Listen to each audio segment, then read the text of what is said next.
Bismillahirrahmanirrahim.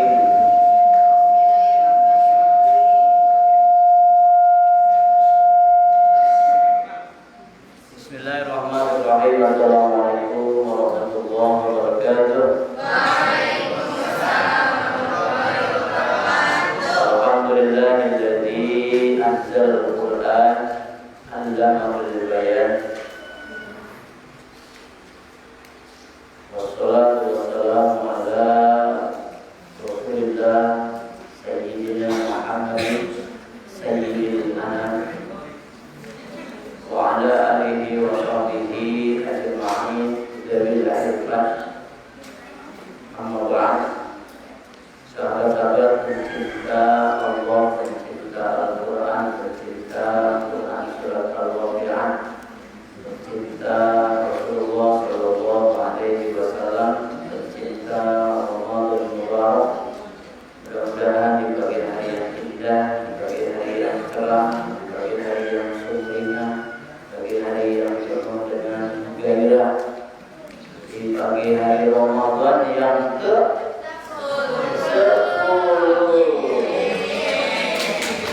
Berarti Ramadan tersisa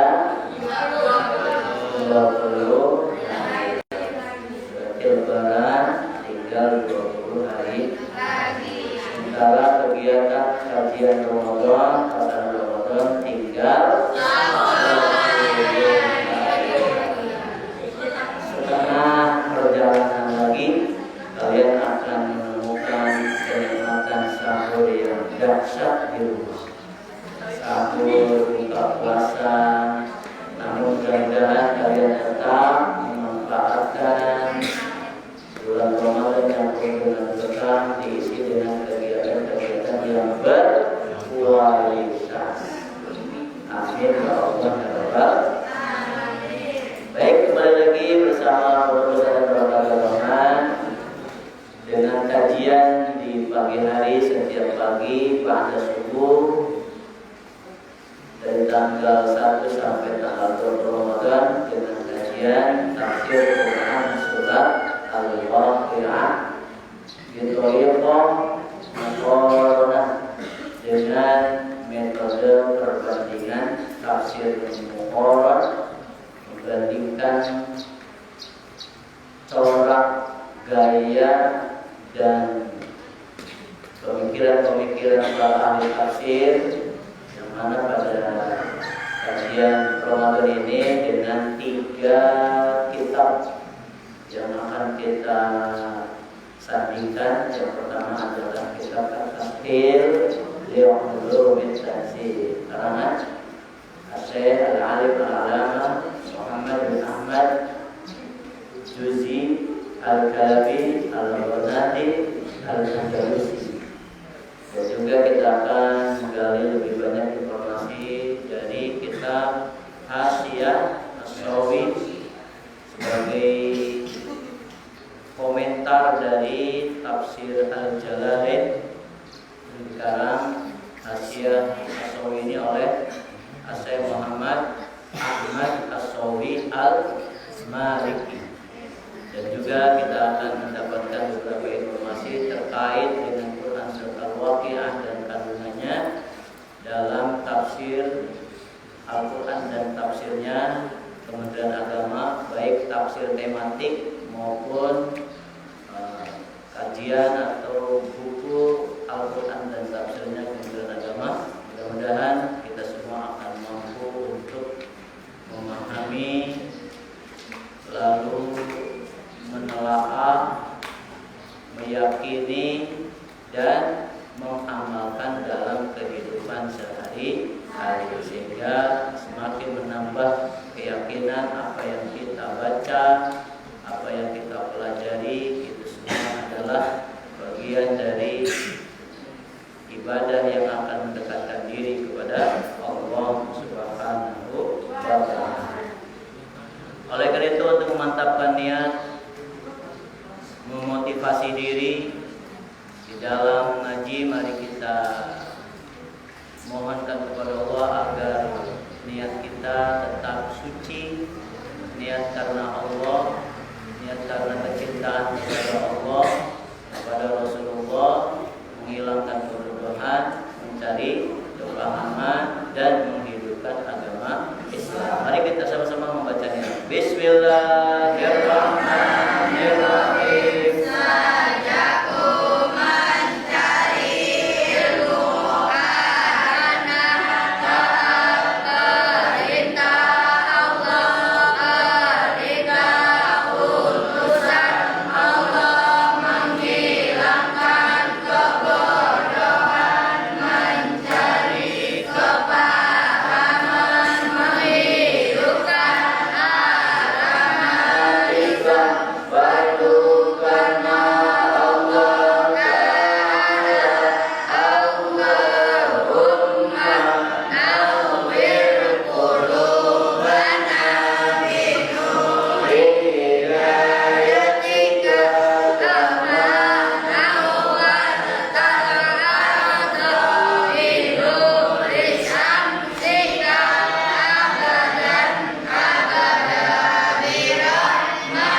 Bismillahirrahmanirrahim.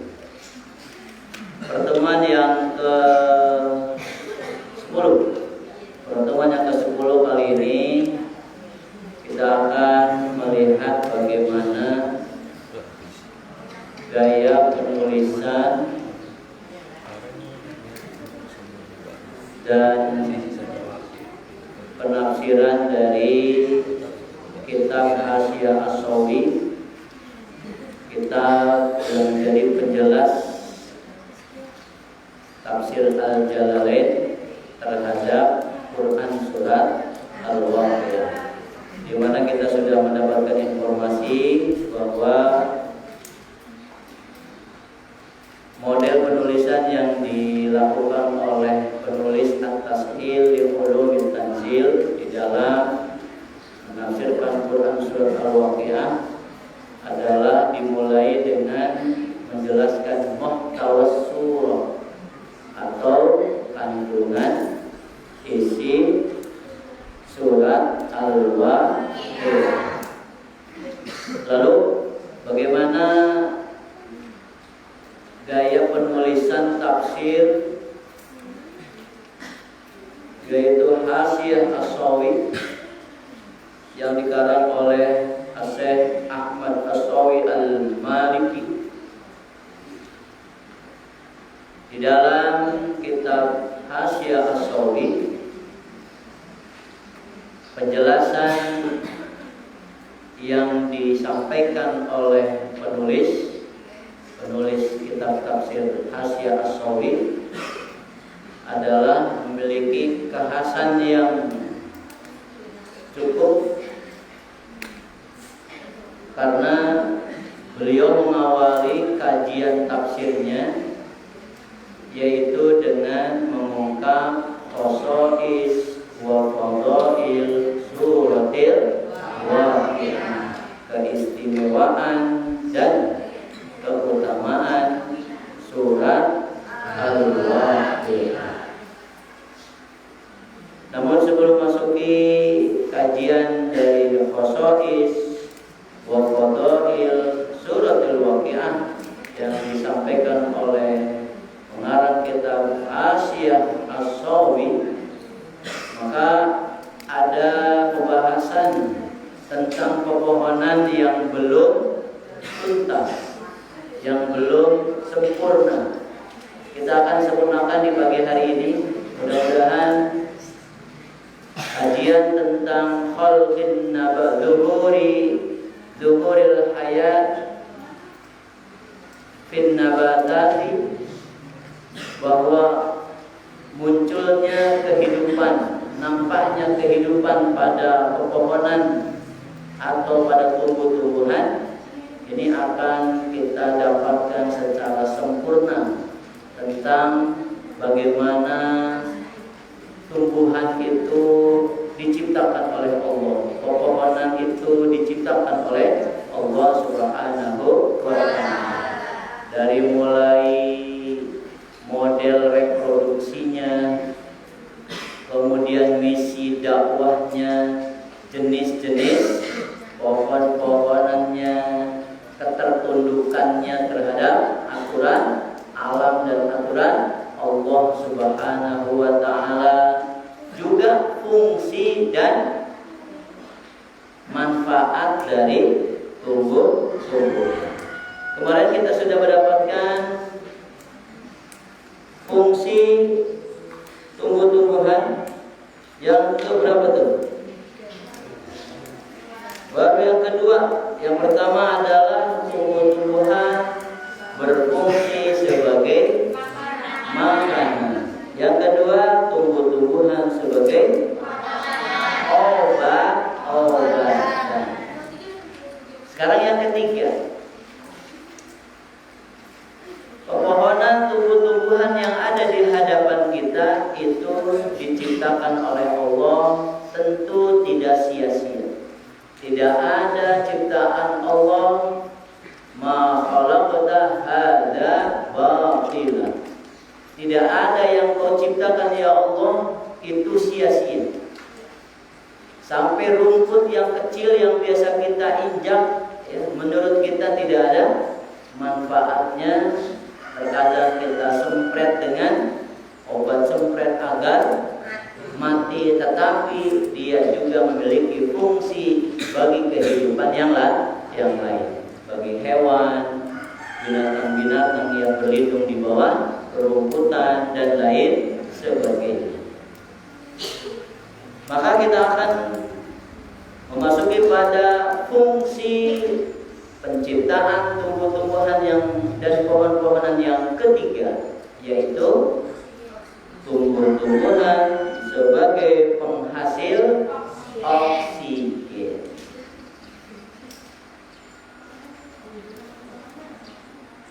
Yang kalian hirup itu apa? Udara. Udara mengandung oksigen. Lalu yang kalian keluarkan,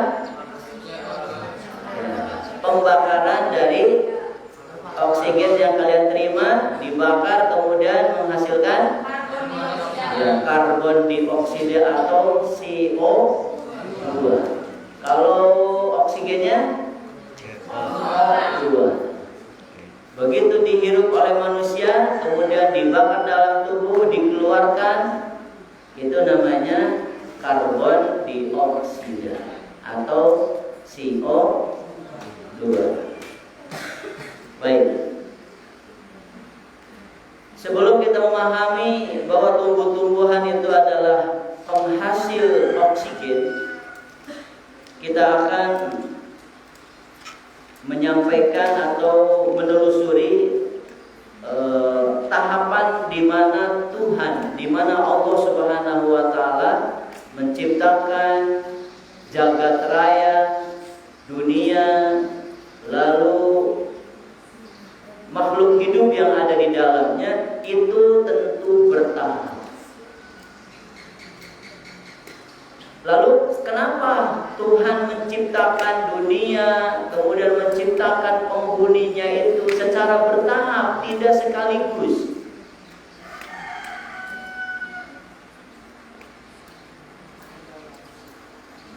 Menurut penelitian para ahli, berdasarkan fosil itu apa?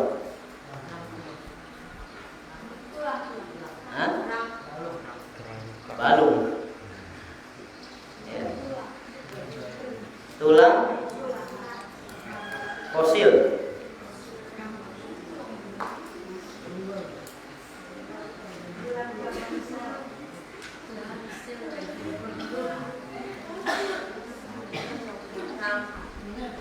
kerangka, apalagi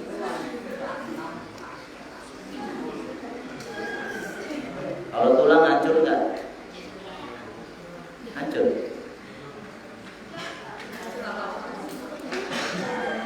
Kalau kerangka hancur nggak? Fosil adalah tulang zaman dulu. Jadi tulangnya sudah tua ya. Oke, baik. Menurut seorang ahli bahwa dunia ini ya, begitu diciptakan terdiri dari dunia lautan dan dunia daratan.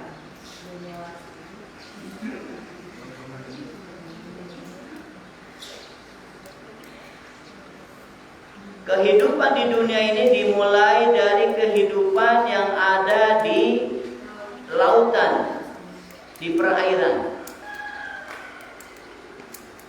Sementara di daratan belum ada tanda-tanda kehidupan. Namun berdasarkan fosil, tulang, kerangka, balung dari sebuah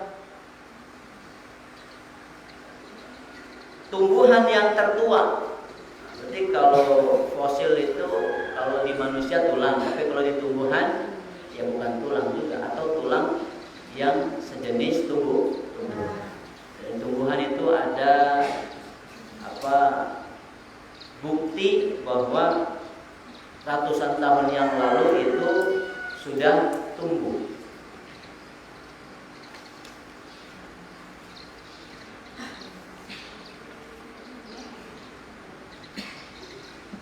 450 tahun yang lalu itu sudah ada fosil tumbuhan.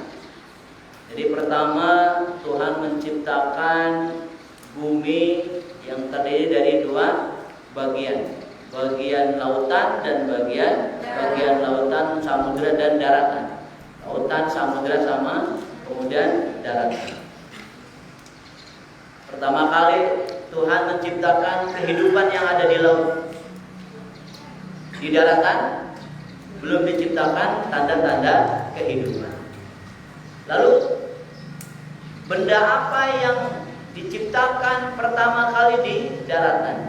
Menurut penelitian berdasarkan fosil tumbuhan itu yang berusia 450 juta tahun yang lalu sudah ditemukan fosil tumbuhan.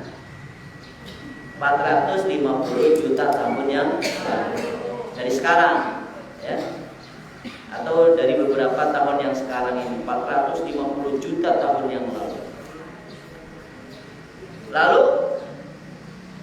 pada 200 tahun yang lalu, berarti selisihnya berapa? Kalau tadi fosil tumbuhan 450 juta tahun yang lalu, kemudian barulah pada 200 juta tahun yang lalu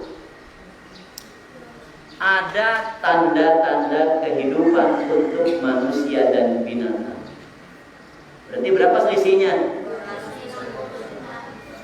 250 juta tahun selisih antara diciptakannya tumbuh-tumbuhan dengan diciptakannya manusia. Atau kalau manusia pertama Nabi Adam, maka ketika dimulainya tanda-tanda kehidupan baik itu manusia maupun binatang. Jadi selisihnya adalah 250 juta dari diciptakannya tumbuh-tumbuh. Ini prosesnya bertahap, ya. Tahapan ini bukan berarti tanpa maksud dan tujuan. Kenapa?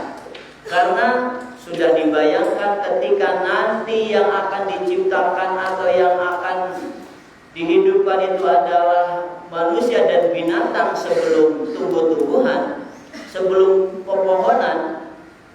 Padahal mereka itu adalah sangat membutuhkan oksigen. Dan kalau tidak ada tumbuh-tumbuhan, maka mereka akan berebut oksigen dan akan kehabisan oksigen. Karena salah satu dari penghasil oksigen adalah tumbuh-tumbuhan, pepohonan. Ini hikmahnya kehidupan ini, penciptaan ini bertahap. Dari mulai penciptaan laut dan darat, kehidupan yang ada di laut lebih dahulu, kemudian kehidupan yang ada di daratan. Yang ada di daratan pun yang didahulukan adalah tumbuh-tumbuhan, yaitu ditemukan fosil tumbuh-tumbuhan 450 juta tahun yang lalu. Lalu setelah itu selisih 250 juta, baru ada tanda-tanda kehidupan dari komunitas manusia dan binatang. Ini bertahap, dan bertahapnya itu adalah memiliki hikmah yang sangat besar. Karena kalau yang diciptakan pertama itu adalah binatang dan manusia, maka mereka akan berebut oksigen. Dan karena oksigen yang terbatas, ya, oksigennya terbatas dengan ledakan jumlah penduduk yang dahsyat, ya, maka berarti mereka akan kehabisan oksigen. Kalau kehabisan oksigen, banyak yang meninggal sia-sia tentunya. Ya, nggak sakit nggak apa meninggal. Kenapa? Kehabisan oksigen. Makanya Tuhan kemudian menciptakan lebih dahulu dari manusia dan binatang, yaitu tumbuh-tumbuhan. Kenapa? Karena tumbuhan adalah penghasil oksigen.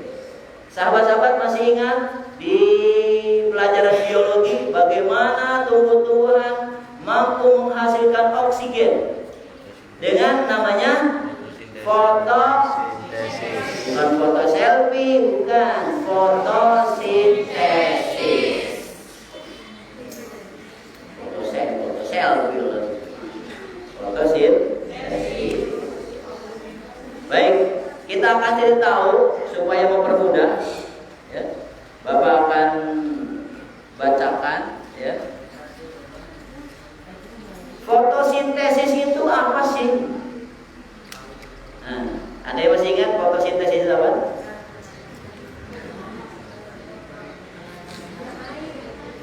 Hah? Gimana? Atau bagaimana proses fotosintesis? Apakah begini? Apakah begini? Atau gini? Itu bukan fotosintesis, itu namanya fotonarsis. Proses fotosintesis adalah berawal dari CO2 atau karbon dioksida. Jadi sisa pembakaran ya, yang dikeluarkan oleh manusia, binatang, itu CO2. Ya. CO2. Lalu CO2 bagi manusia bagi manusia dan binatang itu merupakan hasil pembakaran, sudah tidak diperlukan lagi. Tapi oleh tumbuhan itu diperlukan. Diambil CO2-nya oleh tumbuh-tumbuhan. Melalui apa diambilnya? Jadi kalau kita bernapas, dikeluarkan, pertama bernapas mengambil oksigen O2, lalu kemudian mengeluarkannya dengan mengeluarkan CO2, karbon dioksida. Makanya aromanya berbeda ya. Aromanya berbeda. Begitu disedot, sejuk, segar, wangi, begitu keluar, bau naga, bau lawa, bau cecurut, bau dinosaurus, ya, bau pete, bau jengkol, ya.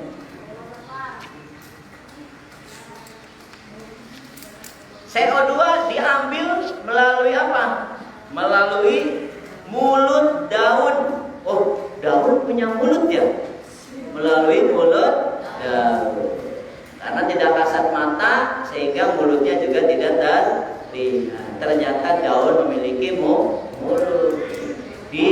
dihisaplah oleh mulut Daud.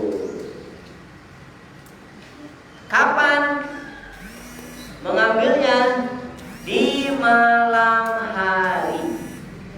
Makanya kalau kalian berada di siang hari, berada di bawah pohon, itu akan sejuk. Karena di siang hari pepohonan mengeluarkan O2, oksigen. Tapi kalau malam hari, kamu jangan sekali-kali tidur di bawah pohon, dekat dengan pohon, maka kamu akan kehabisan nafas oksigen. Karena nafasnya akan berebut dengan pohon-pohonan. Jadi pohon-pohonan mengambil CO2, ya, mengambil CO2. Jadi dia mengeluarkan O2, tapi kalau malam hari dia mengambil CO2. Jadi berebut dengan kalian, ya, bisa sesak nafas. Ya. Itu kalau berada di malam hari. Diambil melalui mulut Daud di malam hari. Kemudian karena pepohonan ini tentu memiliki akar, memiliki dari mulai daun, ranting, dahan, batang, akar. Akarnya itu menghujam ke tanah. Nah, dari tanah itu kemudian menyedot air. Menyedot air, airnya dibawa oleh grab. Nah, oleh jasa pengangkutan air. Apa namanya? Sistem transportasinya melalui silem. Ya, silem. Jadi XILEM. Jadi silem ya. Dan phloem.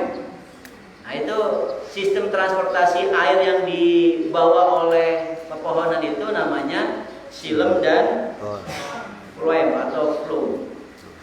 Disedot ke atas, ketemu dengan CO2 yang diambil dari mulut Daud. Proses. Begitu diproses, berarti CO2 tadi ya, hasil pembakaran dari manusia dan binatang itu disedot oleh mulut Daud. Sambil daunnya menyedot CO2, bagian bawahnya menyedot air melalui sistem transportasi namanya silem dan ya.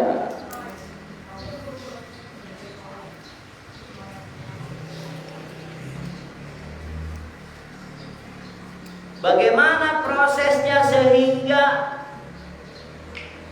CO2 yang diambil melalui mulut daun dan air yang diambil melalui silem dan phloem itu sampai menghasilkan O2.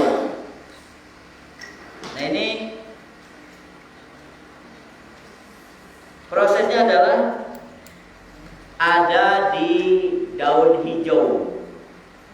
Daun hijau ya, disebutnya adalah klorofil. Disebutnya adalah klorofil. Ingat ya, klorofil.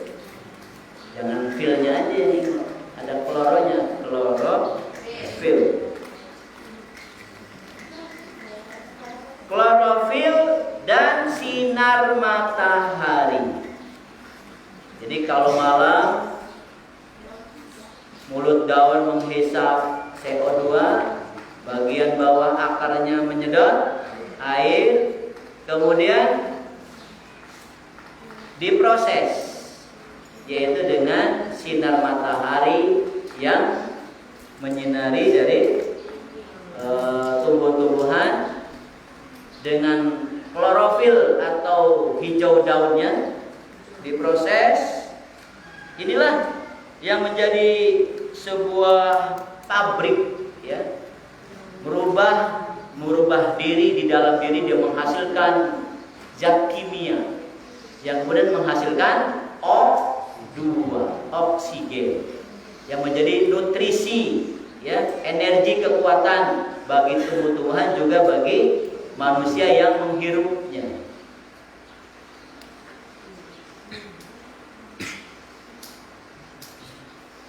Oke, itu proses dari bagaimana tumbuh-tumbuhan menghasilkan oksigen. Prosesnya itu disebutnya adalah fotosintesis. Bagaimana cara bekerjanya?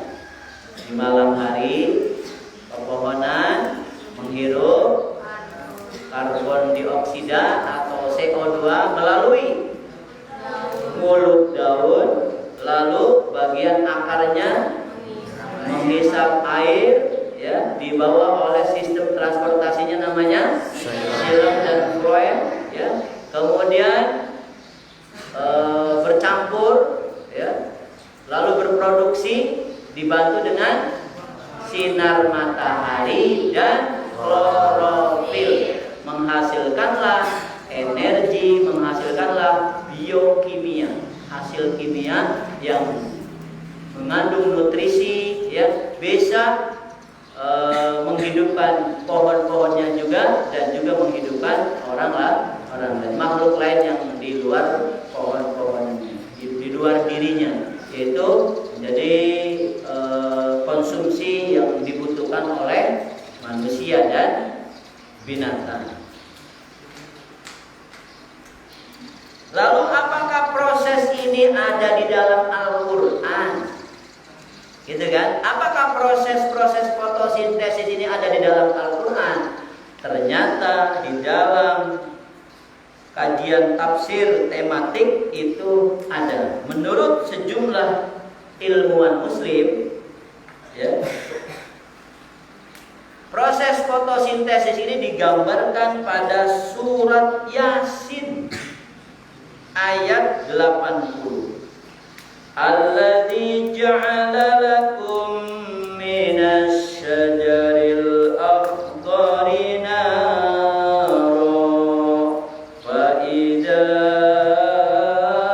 antum minhu tuqidun.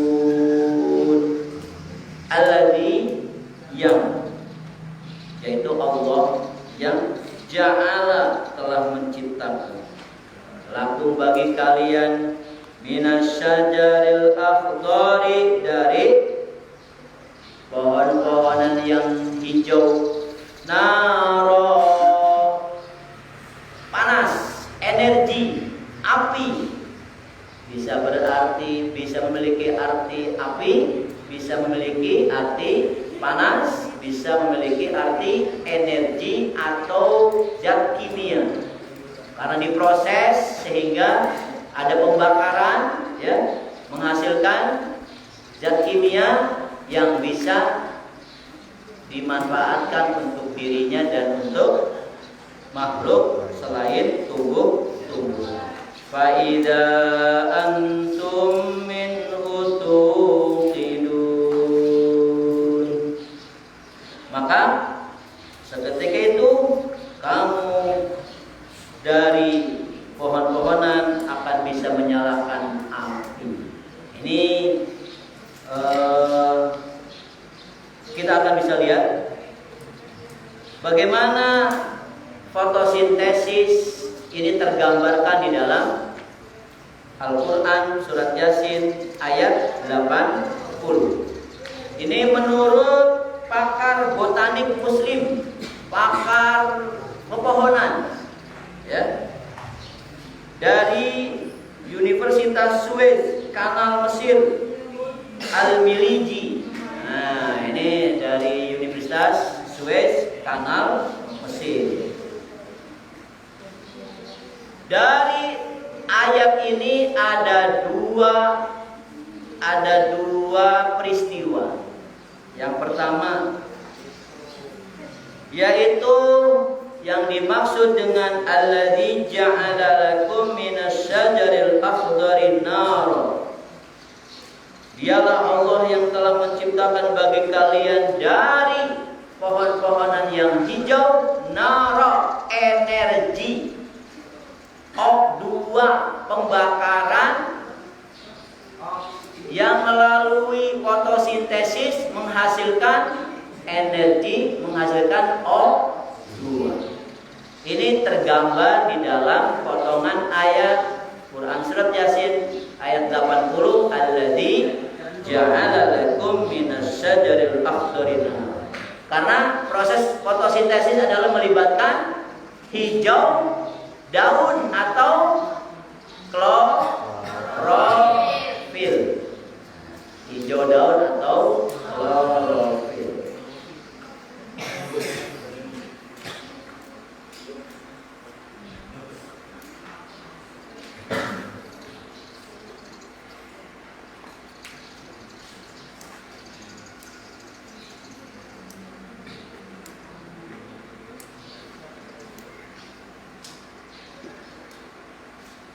Yang kedua, tadi dari potongan ayat itu menghasilkan yang pertama adalah ada proses pembentukan energi, kekuatan biokimia yang dihasilkan oleh klorofil dengan sinar matahari. Dengan bahan bakunya CO2 dan air. Kemudian prosesnya adalah dengan bercampurnya klorofil dengan sinar matahari, lalu menghasilkan proses-proses itu disebutnya adalah alladzi ja'ala lakum minas syajaril akhdari. Kemudian menghasilkan energi faida antum minhu tuqidun. Akhirnya dari hasil biokimia fotosintesis itu menghasilkanlah energi kehidupan untuk manusia dan binatang. Manusia begitu menghirup O2, dia segar kembali. Tapi kalau kekurangan O2, maka dia akan loyo, akan lemas, akan sakit.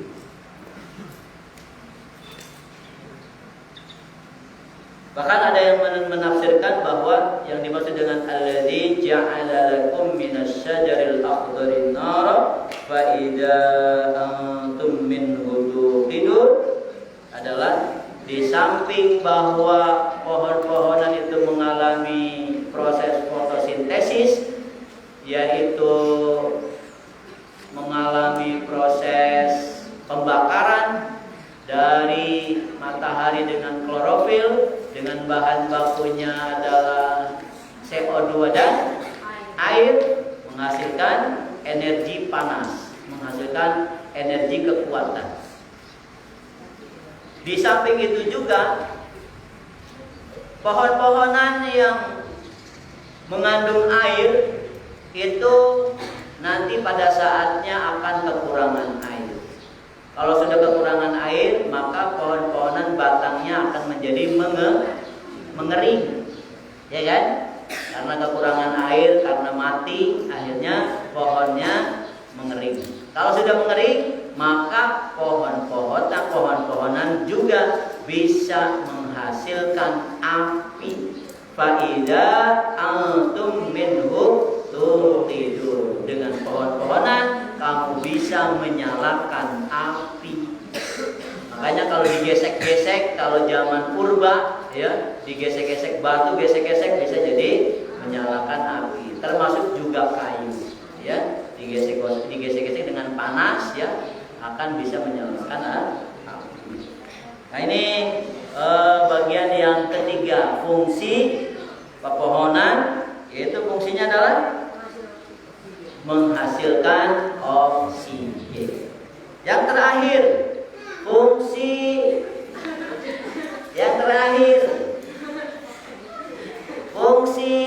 dari pepohonan.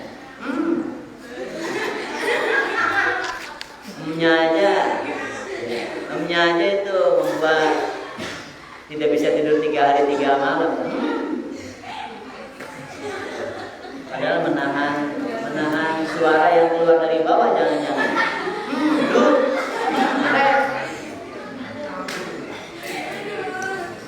Yang keempat,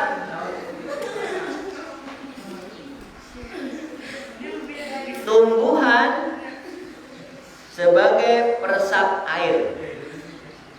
Tumbuhan sebagai peresap air.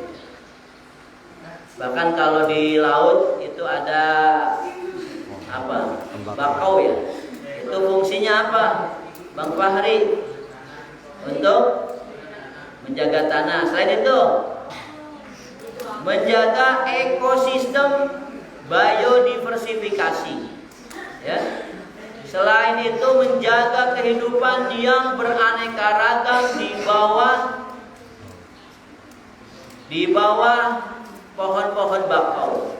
Banyak jutaan jenis ikan yang ada di bawah pohon bakau yang akan memakan plankton-plankton, yang akan memakan makanan-makanan mereka, ikan. Di samping menahan abrasi, pengikisan bibir, bibir pantai maksudnya. Pengikisan bibir pantai. Jangan sampai bibir pantainya memble.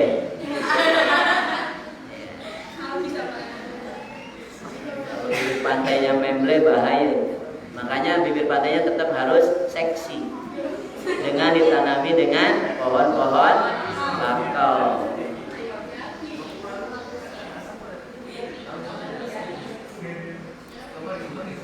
Ada istilah semenanjung, ada istilah apa? Ada istilah tanjung, ada istilah teluk.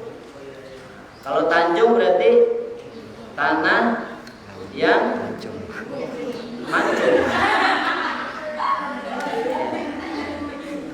Tanah yang itu semenanjung ya. Tanjung berarti tanah timbul dari darat kemudian menuju lautan, itu tanjung. Tapi kalau teluk berarti sebaliknya dari tanjung. Air lautnya mengikis tanah sehingga kemudian lebih merusak daratan. Beberapa kejadian-kejadian banjir bandang, longsor itu karena pertahanan tanah yang kurang kuat. Begitu hujan deras tidak pernah berhenti dan struktur pohon-pohonannya juga tidak kuat karena tidak ditebangi ya, ditebangi sembarangan, tidak ada upaya reboisasi, ya kan? Jadi seharusnya mitigasinya kalau memang itu ada hutan ditanami, ditebangi, mungkin penebangan liar sehingga tidak dilakukan reboisasi, penanaman kembali. Seharusnya begitu ditanam, begitu dipotong, tanam kembali. Sehingga struktur tanahnya tetap akan kuat. Nah, sementara ini mungkin banyak hutan-hutan yang banyak ditebang pohonnya secara liar untuk kepentingan kebutuhan manusia yang sesaat ya, sehingga ditebang lalu dijadikan berbagai macam alat-alat, apa itu untuk rumah tangga ataupun untuk perabotan, tapi tidak dilakukan reboisasi, penanaman kembali, sehingga struktur tanahnya menjadi tidak kuat.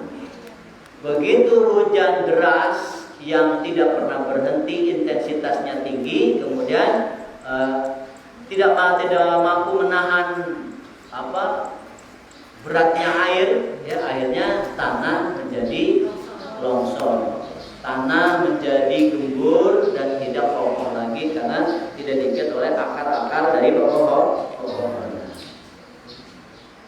Baik, ini fungsi tumbuhan yang keempat adalah tumbuhan atau pohonan sebagai peresap air.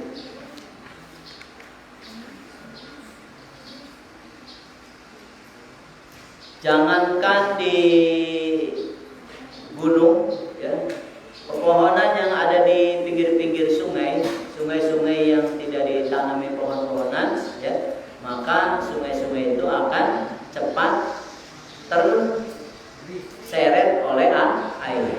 terkikis oleh air, sehingga sungai itu semakin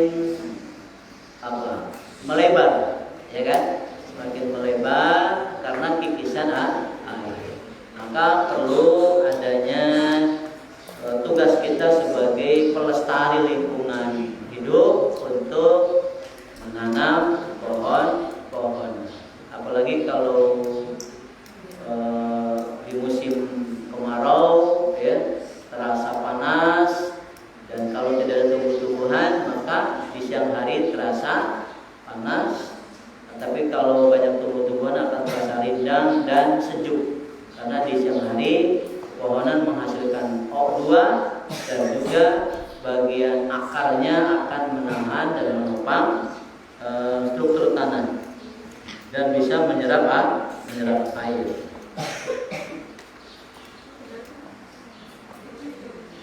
Baik, itu terkait dengan pohon-pohonan.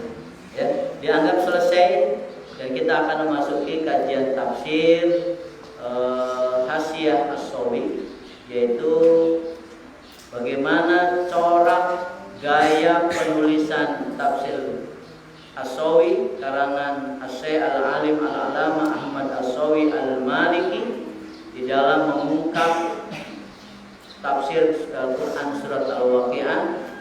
Apakah sama gayanya dengan At-Tashil yang Ulumut Tanzil? Ternyata ada perbedaan.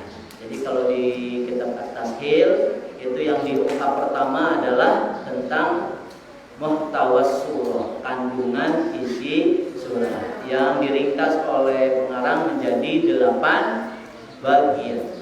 Sementara di dalam kitab Hasyiah As-Sawi yang pertama kali diungkap bukan kandungan isi surat Al-Waqi'ah, tetapi yang diungkap adalah khosois wa fadhail suratil Waqi'ah, keistimewaan dan keutamaan surat Al-Waqi'ah. Demikian, mudah-mudahan bermanfaat. Nanti kita akan kaji yaitu di pertemuan selanjutnya. Mari kita akhiri pertemuan kita dengan sama-sama membaca doa kafaratul majlis. Subhanallahumma wa bihamdika asyhadu an la ilaha illa anta astaghfiruka wa atubu ilaik.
الصراط المستقيم صراط الذين أنعمت عليهم غير المغضوب عليهم ولا